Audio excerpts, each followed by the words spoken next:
तो आदाब, नमस्कार, गुड इवनिंग, सत श्री अकाल। एक बार फिर आप तमाम लोगों का स्वागत है क्राइम तक की कहानी के इस एपिसोड में। उम्मीद है पूरी फैमिली अच्छी होगी। कल की कहानी आपको जैसा मैंने बताया कि दिल्ली टू लखनऊ सफर पे था, कुछ शूट, कुछ इंटरव्यू करने थे, तो रास्ते में ही मौका मिला और वो कहानी आप तक पहुंचाई थी, जो एक एयर स्ट्रिप है वहां की। उसके बाद से लगातार कल देर शाम लखनऊ पहुंचा, कुछ लोगों से मिलना था, फिर आज कुछ इंटरव्यू लाइनअप था। आपको पता है कि यूपी में अब नए डीजीपी आ गए हैं, मिस्टर मुकुल गुप्ता। तो उन्होंने अभी 2 जुलाई को यहाँ नए डीजीपी का पदभार संभाला है और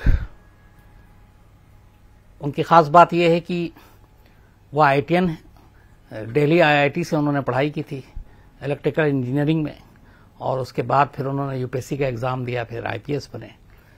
तो टेक्नोलॉजी और इन सारी चीज़ों की काफ़ी अच्छी जानकारी रखते हैं। तो उनके साथ भी आज इंटरव्यू था और जल्दी वो आपको क्राइम तक पे भी देखने को और सुनने को मिलेगा। तो आज उनके साथ मुलाकात हुई और काफ़ी अच्छा लगा। और जिस तरीके से उन्होंने बताया कि कैसे आने वाले जो दौर हैं, जो दिन हैं, वो काफ़ी चुनौती भरे और चैलेंजिंग है, खासतौर पर साइबर क्राइम को लेकर, क्योंकि पुलिसिंग का काम करने का पूरा तरीका बदल गया है। जैसे जैसे टेक्नोलॉजी आई है, नई नई चीज़ें आई हैं, तो न सिर्फ पुलिस बल्कि क्रिमिनल का भी काम करने का तरीका बदल गया है। अब सड़क पे बहुत कम आप सुनेंगे कि चाकू और तमंचे के नोक पे किसी को लूट लिया, या बैंक के बाहर खड़ा हुआ कोई बहुत देर से ताड़ रहा था कि कोई पैसे लेकर निकले, उसे लूट लें। अब ये सारी चीजें एक मोबाइल, एक कंप्यूटर, इनके जरिए हो रही हैं। लोगों के बैंक खाते खाली हो जाते हैं। और वहां आज मैं कई ऐसे लोगों से मिला जिनसे कुछ कहानियां भी सुनी थी, खासतौर पर साइबर क्राइम से रिलेटेड। एक ऐसे ही पुलिस अफसर थे वहां पे, SP हैं वो अभी, और DGP ऑफिस में ही अटैच्ड हैं। उन्होंने बताया कि जब वो एक बार उनको एक केस मिला था साइबर क्राइम का, तो कैसे मोबाइल पे जाम ताड़ा आपने सुना होगा, उस पर एक सीरीज भी आया था OTT पे। तो कुछ आपसे इंफॉर्मेशन मांगते हैं वो बैंक के अफसर या नुमाइंदे बनकर, और जहां आपने 1-2 चीजें दे दी, फिर आपका पता चला कि देखते ही देखते बैंक खाता खाली हो गया।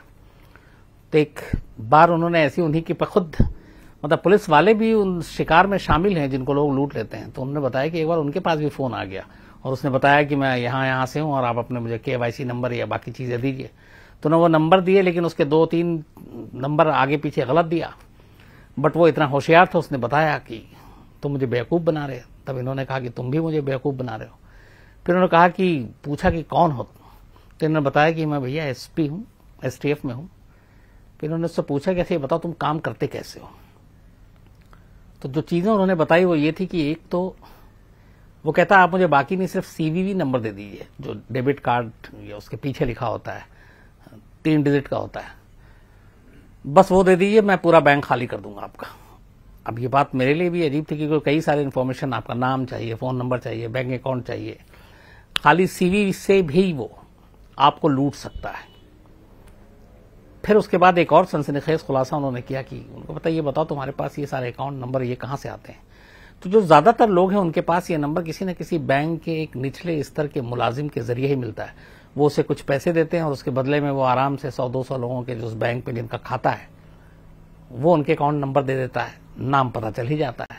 उसके बाद वो कॉल करता है और किसी न किसी बहाने से फिर आपके जो पिन है या CVV नंबर है वो मांगता है और बैंक खाली।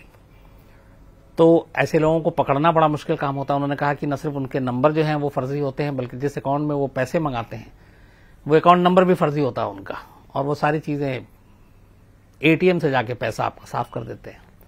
तो ये एक बहुत बड़ा मामला। बल्कि एक किस्सा उन्होंने ये भी सुनाया कि कैसे एक शख्स सबको लूट रहा था इसी तरीके से फोन कर करके, और बाद में पता चला उसके मोबाइल को सर्विलांस पे लगाया गया तो पता चला कि वो पटना के बेऊर जेल का लोकेशन बता रहा। वो सारे परेशान, बेऊर जेल के आसपास उन्होंने सारा ढूंढना शुरू किया जब भी वो कॉल करे। बहुत बाद में पता चला कि ये कॉल तो बेऊर जेल के अंदर से आ रहा है। फिर उसके बाद वो पकड़ा गया जो कॉल करके चीट करता था। फिर उससे पूछा गया तो पता चला कि वो जेल के अंदर से ही लाखों रुपए कमा चुका था। बल्कि उसने ये भी बताया कि उसने पूछा कि अच्छा तुमने अब तक कितने लोगों को लूटा होगा। तो उसने कहा कि बहुत ज्यादा लोगों को लूटा है, और कम से कम उसने ये बताया कि 40 करोड़ तो मेरे हिस्से में आए, बाकी मेरे गैंग के। अब आप अंदाजा लगाइए कि एक शख्स 40 करोड़ रुपए खुद लूट चुका है और बाकी उसके गैंग के मेंबर। तो कि कितना बड़ा पूरा धंधा है। तो आने वाले दौर ये बड़े चैलेंजिंग है और किस तरीके से इससे निपटेगी पुलिस टेक्नोलॉजी के जरिए ही, ये वाकई आने वाले दौर में पुलिसिंग के लिए एक चैलेंज है। तो इन्हीं सब चीज़ों पे बात हुई। चूंकि नए डीजीपी जो है वो IITian हैं, इंजीनियर रहे हैं और मुझे लगता है टेक्नोलॉजी से ज़्यादा वो जानकार हैं, वाकिफ है। तो शायद इसका फ़ायदा यूपी पुलिस को हो अगर पुलिस के लोगों को इस तरह से ट्रेन किया जाए कि कैसे आप साइबर क्राइम से निपट सके, क्योंकि साइबर क्राइम ही आने वाले टाइम में एक चैलेंज होगा। तो ये सारी चीज़ें थी। इसके अलावा जो ADG लॉ एंड ऑर्डर हैं यहाँ यूपी में, प्रशांत कुमार जी, उनसे मुलाकात हुई, उनसे इंटरव्यू किया और उनसे ही बहुत सारी चीज़ों पे बात की, नॉर्मल कॉमन जो बातें हैं पुलिसिंग से रिलेटेड। तो ये सारी चीज़ें आप जल्द क्राइम तक पे भी देखेंगे, आज तक पे भी देखेंगे। अब आते हैं आज की कहानी के ऊपर। इस दुनिया में तमाम तरह के चोर हैं और उन चोरों के बारे में आपने सुना होगा। बल्कि मैंने इसी क्राइम तक की कहानी में कुछ ऐसे चोर की कहानी सुनाई जो कॉमेडी से ज़्यादा मेल खाती है। एक चोर ऐसे एक बार जो बैंक में गया था तो वो बोरी में अपने आप को छुपाया हुआ था, क्योंकि उसे मालूम था कि यहाँ CCTV कैमरा है, लेकिन उसे ये पता नहीं था कि इन कैमरे को कैसे बंद करते हैं या हटाते हैं। तो वो बोरी के अंदर उछल उछल के चल रहा था और फिर जाकर एक कोने में अपने आप को उसने खड़ा कर लिया। ऐसा लगा कि बोरी में कुछ सामान है और उसके बाद वो बंद भी हो गया बैंक के अंदर, बाहर नहीं निकल पाया। फ्राइडे को वो घुसा था, सैटरडे संडे बैंक बंद।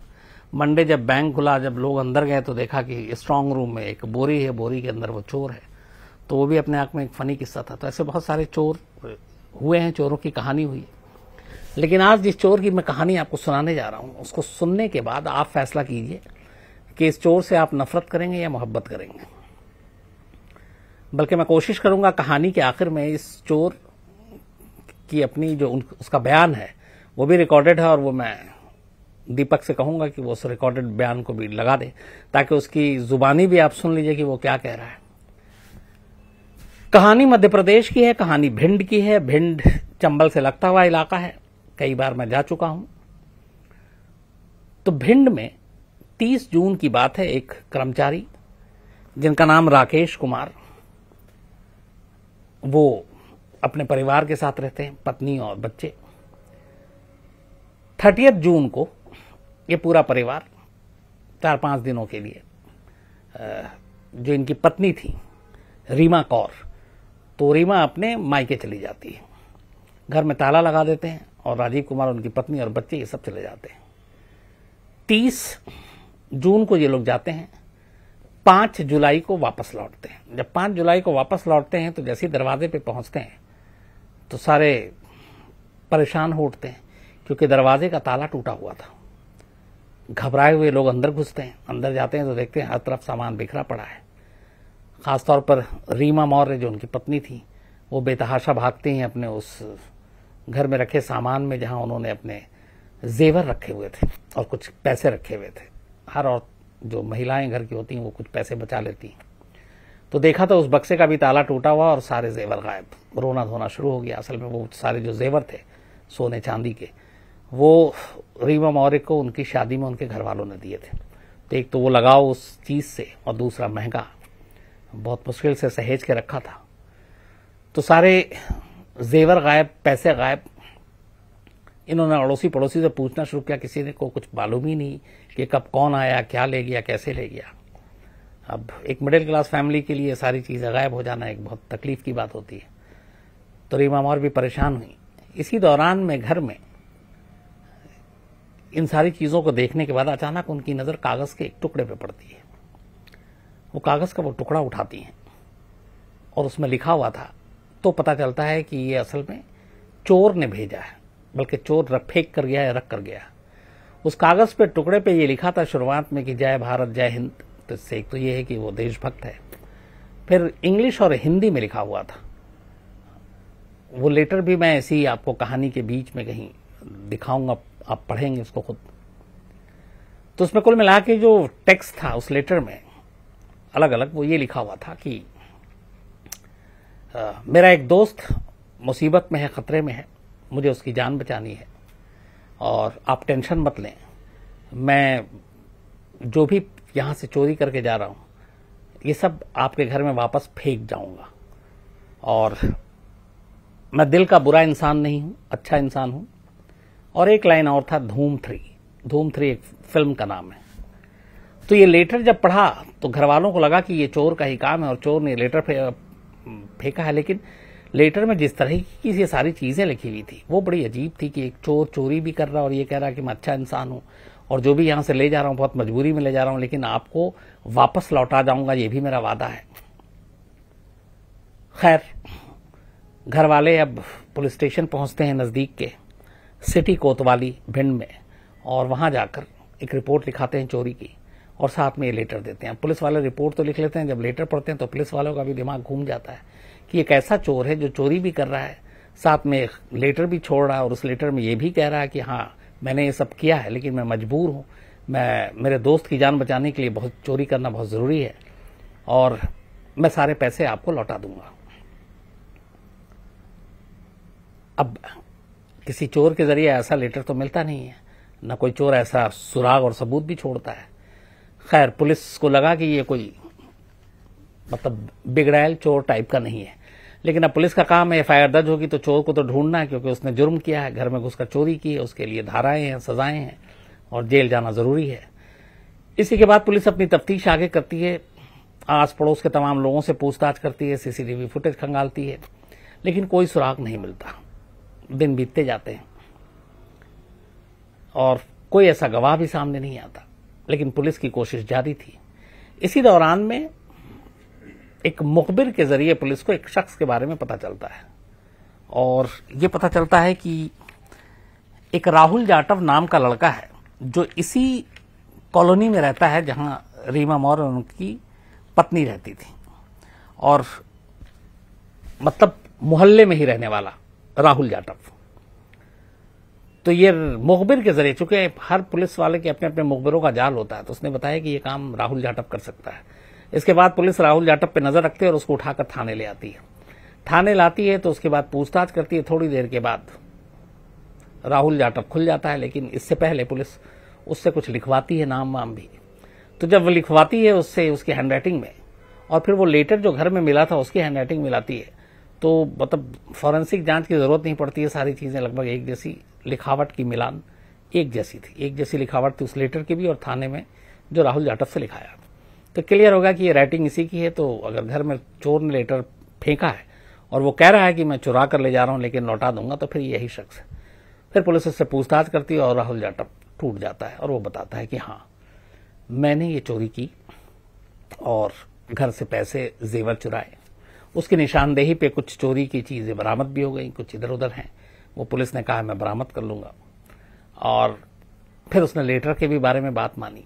तो पुलिस ने कहा कि तुमने लेटर क्यों लिखा और धूम 3 क्या है और कौन सी ऐसी दोस्त की वजह बनी जिसकी वजह से तुमने चोरी की कि मेरा दोस्त जान खतरे में है, परेशान है और उसके लिए चोरी जरूरी है।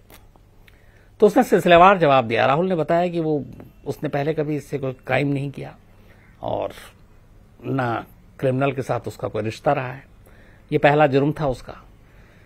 उसने कहा कि धूम 3 फिल्म देखी थी उसने, उसमें आमिर खान हीरो थे और आमिर खान चोर बने। तो आमिर खान का उसमें कैरेक्टर इस तरीके से था कि वो चोरी करते और गरीबों की मदद भी करते। तो उसने बोला लेटर में मैंने धूम 3 इसलिए लिखा था कि मैं बुरा चोर नहीं हूं, मैं अच्छा इंसान हूं, मैं दिल का अच्छा हूं और मैं अच्छे काम के लिए चोरी कर रहा हूं। तो इसलिए मैंने धूम 3 सिर्फ एक मेंशन किया था कि समझ जाएं कि धूम 3 का आमिर खान है, बुरा चोर नहीं है। ये उसने धूम 3 का राज खोला। फिर उससे पूछा गया कि ये तुमने चोरी क्यों की और तुम्हारे दोस्त की क्या प्रॉब्लम है। फिर उसने कहानी बताई। उसने कहा करीब 5 साल पहले उसका एक दोस्त, जिगरी दोस्त, उसको उज्जैन का एक कोई बदमाश है, उसने उसको बड़ा धमकाया और उसके पैर में गोली मार दी थी। उसके बाद खैर अस्पताल में इलाज हुआ, उसका दोस्त ठीक हो गया, वो वापस आ गया भिंड। अब उसने ये बात राहुल जाटव से सारी चीजें बताई। तो राहुल जाटव का कहना था कि मेरे दोस्त ने फिर मदद मांगी, क्या मुझे उस बदमाश ने मारा है, गोली मारी है और मैं बदला लेना चाहता हूं, लेकिन कैसे लूं, पैसे भी नहीं है और मैं बड़ा वो फील कर रहा हूं कि मैं बदला नहीं ले पाया। राहुल जाटव का कहना है कि 5 साल पहले की इस हादसे के बाद से उसे लगातार 5 सालों तक ठीक से नींद नहीं आई। उसे ये बेचैनी थी कि वो अपने दोस्त की मदद नहीं कर पा रहा है और वो अपने दोस्त की मदद करना चाहता था। तो इसी उधेड़बुन में 5 साल बीत गए। फिर उसके दिल पे एक बोझ था और उसने कहा नहीं, मैं अपनी दोस्ती निभाऊंगा, अपने दोस्त की मदद करूंगा। और जिस बदमाश ने उसके दोस्त के पैर में गोली मारी है, वो उस बदमाश के ठीक उसी जगह पैर में गोली मारेगा और इस तरीके से अपने दोस्त का बदला लेगा। उसने कहा कि बहुत सोचने के बाद उसने ये तय किया कि वो ऐसा ही करेगा, लेकिन अब ये करने के लिए उसे एक पिस्टल की जरूरत थी, क्योंकि गोली मारने के लिए हथियार। तो उसने कहा उसके पास इतने पैसे नहीं थे कि वो हथियार खरीद सके। कुछ लोगों से बातचीत की तो उन्होंने बताया कि इतने पैसे में मिलेगा, और उसके पास पैसे थे नहीं। फिर उसने सोचा क्या करूं, एक तरफ दोस्ती है, फर्ज है, और दोस्त की मदद करनी है। तो बहुत सोचने के बाद, चूंकि वो उसी मोहल्ले में रीमा कौर और उनके पति राकेश मौर्य रहते थे, तो वो अक्सर वहां से गुजरता था, देखता था, जानता था उनके फैमिली के बारे में भी। तो उसने फिर पूरी प्लानिंग करने के बाद उस घर में चोरी करने की ठानी और मौके का इंतजार करने लगा। 30 जून को पूरा परिवार रीमा के घर मायके चला गया। घर खाली, दरवाजे पे ताला लगा हुआ, और यहीं राहुल जाटव को मौका मिल गया। 30 की रात को ही उसने मौका देखकर ताला तोड़ा, घर के अंदर दाखिल हुआ। जितने गहने थे, पैसे थे, वो सारे चुरा लिए। और उससे पहले उसने घर में ही बैठकर अपने इस चोरी की वारदात के पे जाने से पहले एक खत लिखा, हिंदी और इंग्लिश में। और उस खत में उसने बाकायदा ये लिखा कि मैं ये सारे पैसे लौटा दूंगा जैसे ही मेरे पास होंगे। और धूम 3 लिखा, उसके जरिए मैसेज देना चाहता था कि अगर उन्होंने फिल्म देखी है धूम 3 तो समझ जाएंगे कि आमिर खान जैसा है। तीसरा उसने लिखा कि मेरे दोस्त के लिए बहुत जरूरी है एक तरह से, वरना उसकी जान खतरे में है। तो फिर ये खत लिखकर जो भी उसे समझ में आया उसने अपनी जेब में रखा, घर में गया।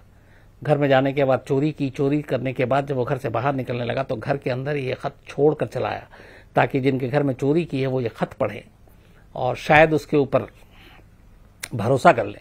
उसने ये भी कहा कि चाहे वक्त लगता, लेकिन अगर उसके पास जैसे ही पैसे आते तो मैं शायद डबल, जितने चुराए थे उसका दुगना, मैं फिर से उसी घर में जाता। ये भी कह रहा है कि मैं अपने चेहरे पे नकाब डालता, कपड़े बांधता, ताकि मुझे कोई पहचान ना पाए, लेकिन चोरी छुपे जाता, चुपचाप से वो सारे पैसे उनके घर में वापस डालता और मैं निकल लेता। तो ये उसका इरादा था। खैर उसने चोरी की, खत छोड़ा, लेकिन आखिरकार पुलिस ने उसे पकड़ लिया। अब मामला चोरी का है।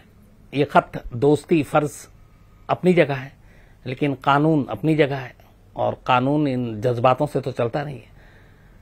लेकिन कुल मिला के ये है कि जब उसका ये किस्सा पूरे भिंड में फैलना शुरू हुआ तो कहीं ना कहीं लोगों को राहुल जाटव के साथ एक हमदर्दी सी भी होने लगी। और अब पुलिस जो भी इस पे सेक्शन है चोरी का वो तो लगाएगी, मामला अदालत में जाएगा। अब अदालत में क्या होता है ये देखना पड़ेगा, क्योंकि यहाँ 2-3 चीजें हैं। राहुल का कोई क्रिमिनल बैकग्राउंड नहीं रहा है। चोरी का यहाँ मकसद जो है वो मकसद, अगर जज कन्विंस होते हैं कि इसने सच्चे नीयत से ये किया तो शायद कुछ भला हो जाए। लेकिन चोरी की है तो चोरी की सजा तो है, तो जेल तो उसको जाना पड़ेगा, और जेल वो पहुंच भी गया है। लेकिन सजा कम से कम हो या जितनी चोरी की सजा होनी चाहिए उतनी होगी, अब ये अदालत के ऊपर डिपेंड करता है। तो देखिए क्या होता है। इसको जब भी सजा होगी और जो भी फैसला आएगा अदालत का, मुझे लगता है आप सभी को भी जानने का हक है, तो मैं जरूर इसका अपडेट दूंगा, इसका फॉलोअप करूंगा और पता करूंगा कि राहुल जाटव के साथ अदालत ने क्या किया। बल्कि ये भी कोशिश करूंगा पता लगाने की कि अदालत में जब ये मुकदमा पहुंचेगा और जब बहस होगी दोनों तरफ से, तो उस बहस का लबोलवाब क्या होता है, क्या कुछ कहा जाता है और कितना किसकी तरफ से तर्क रखा जाता है और अदालत कितनी कन्विंस होती है। लेकिन अभी यह है कि भिंड के तमाम लोग, बल्कि कुछ इनकी फैमिली से भी बात की थी, तो रीमा मौर्य और उनके पति बहुत खुश हैं कि उनकी चोरी की जो सामान, जो उसके शादी में उसके जेवर मिले थे, शायद वो अब सब वापस मिल जाएंगे। लेकिन ये भी है कि जब उनसे पूछा गया कि एक चोर इस तरह से लेटर लिख के गया और इतनी ईमानदारी से सब कुछ कह के गया, तो कहीं ना कहीं थोड़ा सा सॉफ्ट कॉर्नर उनके दिलों में भी था कि हाँ, ऐसा होता नहीं, आमतौर पे चोर करता नहीं। तो ये थी एक अनोखे चोर की कहानी। अब ये आप सभी लोगों के ऊपर है, आप अपने अपने हिसाब से डिसाइड करें कि चोर कितना अच्छा था या कितना बुरा था, और अपनी राय जरूर भेजिएगा, मेल कीजिएगा, बताइएगा, ताकि मैं इसको मंडे को जब नई कहानी के साथ आऊंगा तो उसमें जरूर बताऊंगा। तो मेरी आज आप तमाम लोगों से ये है कि जरूर अपनी राय दीजिए और बताइए कि इस चोर के बारे में आप क्या सोचते हैं। मैं एक हिंदुस्तानी गीत था, उसमें मैंने जय हिंद भी लिखा था। मैंने उसमें ये लिखा था, अभी मुझे पैसों की खास जरूरत है, इतनी जरूरत है, अगर मैंने ये काम नहीं किया तो वो लोग मेरे दोस्त को मार देंगे। और उन चुराए हुए पैसों से और सोने चांदी से मुझे एक पिस्टल खरीदनी थी अपने दोस्त की जान बचाने के लिए। वो मेरे स्कूल वाले दोस्त है यार, बहुत दर्द होता है उसके कान में गोली गोली मार दी पड़ी है ना। तो मुझे बहुत मुझे नींद नहीं आती, कम से कम 5 साल हो गए, 5 साल से मुझे नींद नहीं आ रही है। किसको मारना था? हैं? किसको मारना था? जान से नहीं मारना है, बस उसको भी उसी फ्लोर से डराना है कि दोबारा गोली मार मत देना। और ये बात है राजस्थान जयपुर पिंक सिटी की, जहाँ तो अभी आप एपी पे देख लो, मुझे पिंक सिटी में मैं देखूंगा मेरी यूट्यूब पे वीडियो जितनी मेरे दोस्त वीडियो करते हैं घर से। नहीं, आपने जो पत्र पे जो लिखा हुआ था, क्या सोचकर लिखा हुआ था? मैंने ये सोच के लिखा हुआ था कि बहुत से चोर होते हैं, मतलब गंदे चोर होते हैं, वो ले गए और भाड़ में जाए वो। लेकिन मेरे दिल ने कहा कि अभी ये लिख के जाते हैं, इतना माल मैं निकाल लेके जा रहा हूँ, तो मैं बाद में अपने मकसद में कामयाब हो गया, वहां जाके अच्छे मतलब बिजनेस चालू हो गया, तो मैं उससे डबल इनको गेट खटखटा के और मुंह बांध के आऊंगा और इनके ऊपर वो सारे पैसे जेवरात चोरा चाली सब फेंक के। तो आज कहानी में इतना ही। मैं लखनऊ में हूं कल, लेकिन शाम रात तक बल्कि दिल्ली पहुंच जाऊंगा। तो मंडे दिल्ली से ही फिर से नई कहानी, नए सिरे से कहानी। तो अब मंडे मुलाकात होगी आपसे रात 9 बजे। कल संडे है, यही उम्मीद है कि सब कुछ कूल हो, आपकी भी छुट्टी अच्छे से गुजरे, हमारी भी गुजरे। हालांकि हमारा तो कल सफर में ही गुजर जाएगा। तो लेकिन अब मंडे मुलाकात होगी नई कहानी के साथ। अपना ख्याल रखिएगा। Thank you very much.